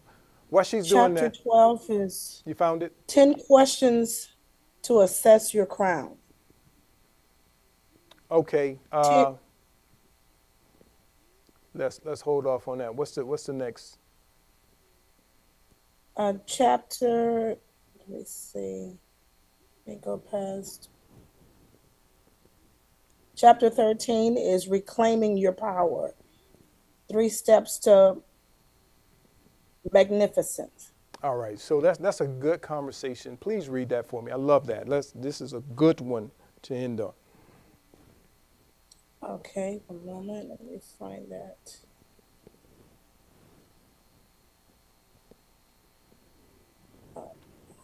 One moment.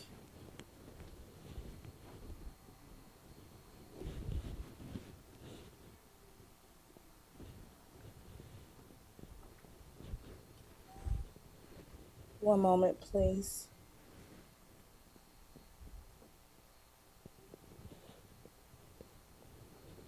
Okay, so chapter 13 is reclaiming your power, 3 steps to magnificence. And it says, I don't know why it keeps adjusting. One moment again. Wow.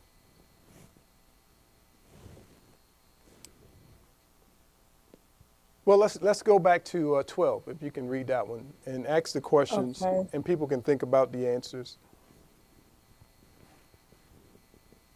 Okay, chapter 12 is, okay, those are the 10 questions to assess your crown. It says, greetings, dear reader. As we journey deeper into self-discovery and personal growth, it's essential to pause and reflect on the state of our inner kingdom, your crown, our crown, if you will. Just take a majestic crown adorning a ruler's head. Our sense of self-worth and inner sovereignty should be upheld with grace and strength.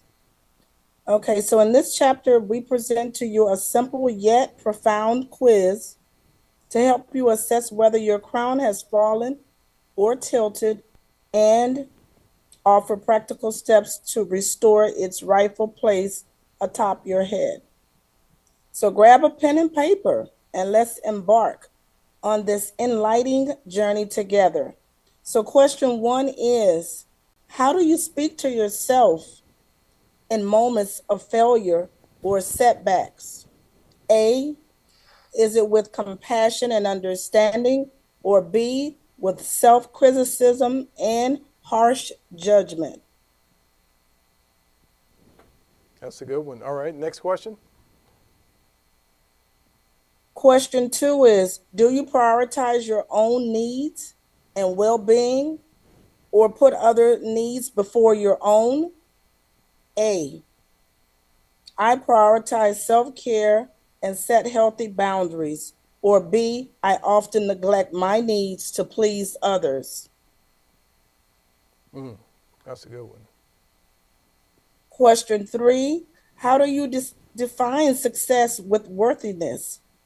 A, based on personal growth, authenticity, and self fulfillment. Or B, based on eternal validation, achievements, and comparison to others.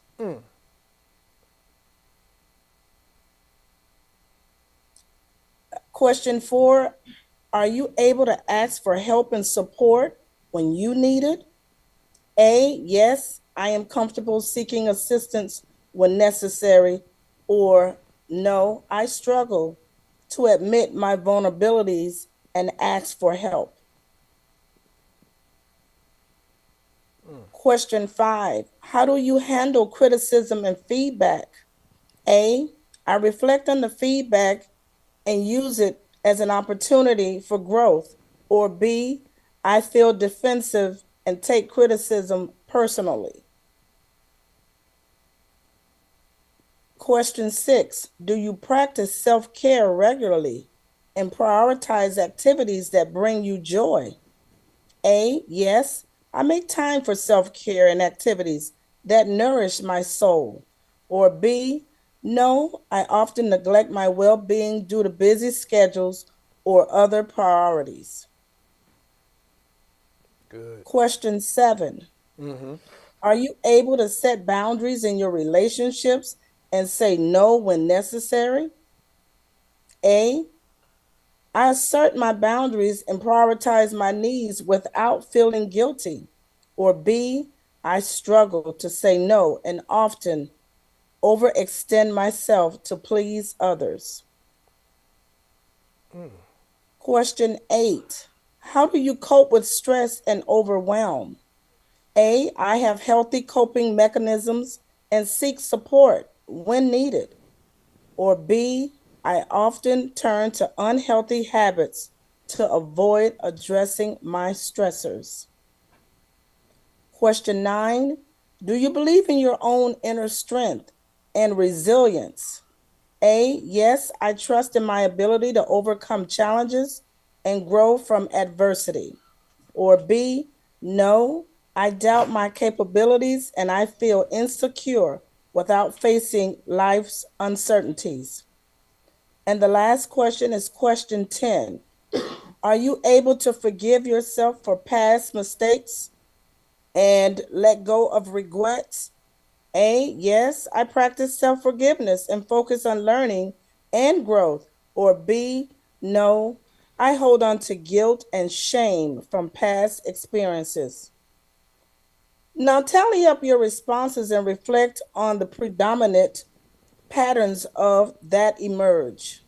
If you find your crown has fallen, tilted, or in certain areas, fear not.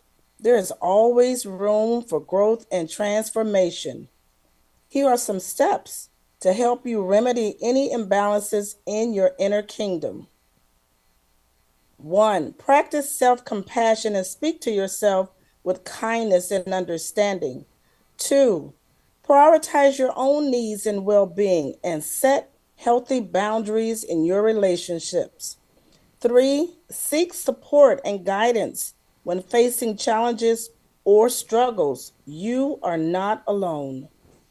4, define success and worthiness based on your own values and principles rather than external standards. 5, embrace your vulnerabilities and imperfections as part of your unique journey towards self empowerment. Remember, your crown is a symbol of your inner sovereignty and self worth. Take the time to assess its state. Make the necessary adjustments and wear it with pride and confidence. You are a sovereign being worthy of love, respect, and self empowerment. There you have it, folks. There you have it, queens. Listen, I'm going to put that online for you.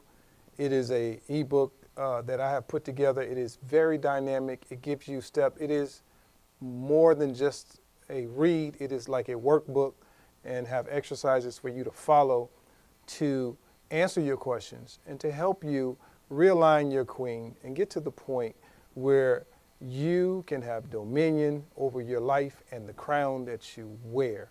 It has been an amazing conversation, but don't leave yet. I have a store dedicated to this whole conversation and this whole series. Kim, tell them a little bit about the store. Renee or Ronnie, can you drop the link on YouTube or inside the chat? You got to check out this store. I designed these clothes myself. I'm so proud for a man to be able to do this. Tell them about the store. Oh my God, ladies, ladies. Now, you know, we love to look good in anything we wear. And whenever we wear something, if it's speaking to the people that are looking at us, we wear it with pride. Now, Coach Rich, he hit all points. Let me tell you, he has necklaces. He has a shower curtain that says, reposition your crown, queen. It's called The Crown Is Not Always Worn on the Hood. On the head. Let me tell you, he has mats for the cars. He has things that you can travel with, suitcases, roller bags. He has dresses, skirts.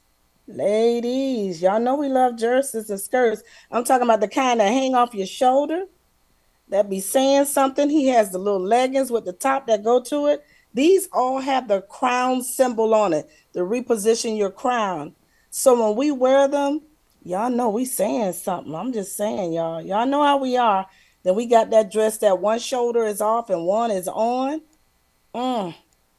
And then a t-shirt that says, love me regardless. Okay, y'all know we can put a period on that one. I'm just saying. Then he got a skirt that says news. It's like extra, extra, read all about us. About us, right? The queens, okay? So, I mean, he has caps, and let me tell you, he has cups, whatever you have, tumblers. He also has purses, carrying bags with the queen and the crown on it. So, ladies, it's something for everyone on here. He has a teddy bear, cute little teddy bear. So if you want to get your man something, he also has ties. He did that. I mean, Thank you. it's so like much. we get ready to spend our money. I'm just saying, y'all get ready to spend your money, and let's support this, because this is for us queens. And Coach Rich thought enough of all of us to help us reposition our crown and get back to being the women and that we know we are, you know, so we can stop bleeding inside and stop wearing our mask and be our unique selves. Thank you, Coach. Oh, thank you so much for that elegant. Let me tell you something. I had her mention it because when I introduced her to the store, Renee, Ronnie, when you get a chance, please don't go anywhere. Go to the store.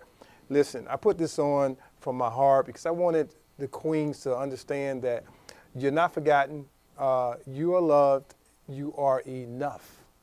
You're more than enough. You're valuable, and there's so much value left in you. There's so much life left in you, and it's not always predicated on you having a king in your life. Be a fulfilled, self-sustained individual as a queen. Know that your 100% is all that you need. Give you all that you have, and the rest will take care of itself. So I created these products. inside the store. I'm waiting on the ladies to post it. I don't see it popping up. But it is on the website. If you're listening on the website, listen, just scroll up or down. You'll see a link that says shop. And it takes you directly to the store. And it is some beautiful stuff. I got besides myself when I was designing. So there's what they call, I guess, a pencil skirt. It's just crowns and queens all over it. It's purple, it's beautiful. Leather, genuine leather purses with queens all over it. So it's beautiful. I designed it myself. But listen, I really, really want to celebrate women. Listen, we're getting ready for the 2025 year. This year is flying by. We're already in fall. Listen, let's break 2025 wide open with our crowns straightly aligned, powerfully straight, sitting on our head, understanding that we now have tools and instruments to move forward.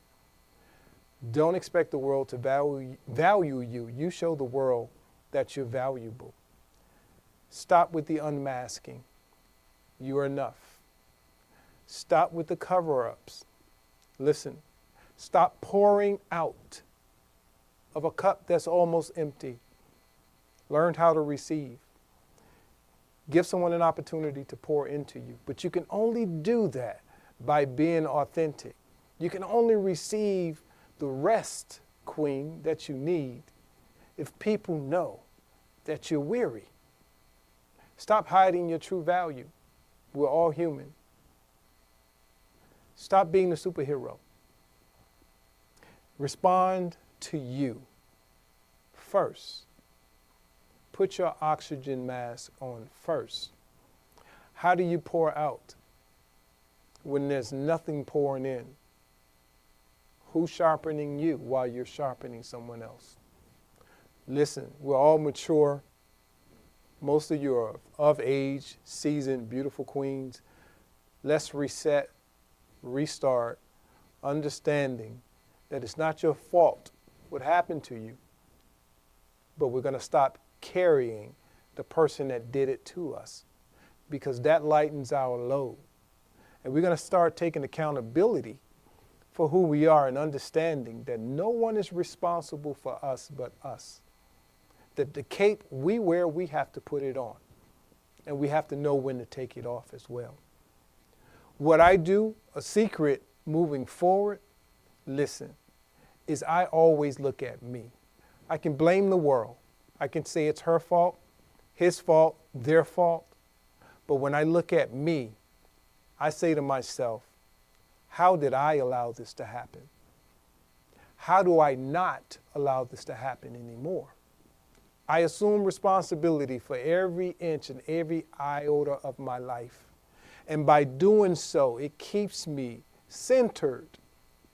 And it reminds me of who I am as an individual. And you being the queen that you are, if you are ravaging in the ideology that someone is responsible for your current location, you're kidding yourself. You are an investor in the moment that you are in right now. You are reaping the dividends of your investment. Whatever occurred, whatever he or she or they may have done to you, it be a sibling, a parent, a spouse, whatever life dealt you happened. But you do not have to carry it for the rest of your race. Life is a marathon. When you jump the gun, the referee or the announcer resets the race. So let's reset the rest of our race. Let's put our crowns back on. Whatever happened to you, you're bigger than. If you can hear my voice and if you can see me, you're at 100%. There's no other place to go but up at this point. I bet you thought this conversation was going to be about men and how to pick up men and what you're doing wrong. You're not doing anything wrong. Your focus has been on us. Focus on you. Your focus have been on not being the person that you think makes someone else unhappy. Focus on making you happy. Focus on being complete. Focus on healing. Do whatever it takes to be whole. To be whole. Barbecue attracts flies because it's good. Sugar attracts flies because it's good. Be good. Attract what you deserve. Eliminate what doesn't serve you. Stop serving those and it that doesn't serve you in return. Life is based on ROI, return on investment. Check your investment. Check the people that you're investing into. Check the items and the things that you're investing into. You can be your healer, but just know where your center is. And on that note, I want to take an opportunity to thank each and every one of you. Make sure that the link is inside the chat. Go to the store. Follow me on TikTok or YouTube. The website has the link, themsenetwork.com. Go purchase some items. I gave you all this for absolutely nothing. Hopefully it helps you. The book will be out soon. But go buy and shop. Support a brother, man. I'm doing the right thing by the queens. It takes a lot to do what I'm doing, but just go buy a cup. Go buy a pencil. Go buy something small. Support what we're doing here because we're changing lives. And hopefully you heard something tonight to influence the rest of your life. If I just touch one of you, then I know my King, which is God who I serve, I know he's pleased. So hopefully I was able to say something to help you along the way. Hey, thank you for listening. This has been Business and Life Strategist, Coach Rich production. Hopefully you guys feel better about yourselves if you haven't. Thank you to my moderators. Thank you for the ladies that are on screen with me. Veronica, my lead moderator, my radio personality, Lady CK, Renee, station admin, and the entire MSC staff and all the beautiful people that are out there listening. Hey, send me an email. You want to have a conversation. You want to be coached. I'm available. I'm the real deal. Can't hide behind your mask with me. Go to the store. Hey, I'm going to do this and get off, but before I go, do you have any final words, Ronnie, before we hop off? I would just like to say thank you, Richard, for all you have done. I have been with Richard for some years, and Ronnie got in her way. I got in my way big time. And I told Richard before the show, I said, don't you do it, don't you do it. But I really got in my way. But being with Richard taught me to get out of my way, embrace who I am, trust in me and what I can do. So it has been a great journey. And I just want to say thank you so much for all that you have given me. Thank you. Thank you. Thank you for those beautiful words. You're welcome. Thank you. Renee, do you have any final words? Hi, everyone. This was awesome. I'm taking everything in. I can't wait for the book so I can read it. And thank you all for tuning in for tonight. And hopefully we can do this again. Thank you so much, Renee, for your support and help. I appreciate all you do. And of course, Lady CK, who will be on live tomorrow on the air at the MSC Network. This chick is bad. Throwing down each and every Wednesday, 8 o'clock Eastern Standard Time with the old school. I mean, she is phenomenal. I am so proud of you. And thank you for allowing me to push you to the limit. What are your final words, Lady CK? Thank you so much, Coach. I just want to say you have done an amazing, awesome job. I mean, it went so far beyond what I expected. And I know you're top tier. You're way up there. But listen, you've been phenomenal, and thank you for pushing me beyond my expectations. Because let me tell you, Ronnie is right. He will push you. And I am one of the newcomers. And listen, I enjoy being pushed. So thank you. Thank you to all the beautiful people out there who joined us tonight. We love you all so, so much. And make sure you come back tomorrow night at 8 p.m. All right? Yes, yes, yes. Thank you so, so, so much. Hey, listen, make sure you go to the website, the MSC Network. Shop, shop, shop, shop. Buy some stuff. Support what we're doing here at the network. It's for a good cause, it's for a great cause to keep us doing what we're doing. We love you. There's absolutely, absolutely nothing you can do about it. And until the next time, make sure you join us tomorrow at 8 o'clock with Lady CK. I am not kidding you. And it's an amazing time. So, hey, it's been a Rich Live production. Enjoy the rest of your weekend. Remember, your crown is now straight. Keep it straight. And remember what I've told you.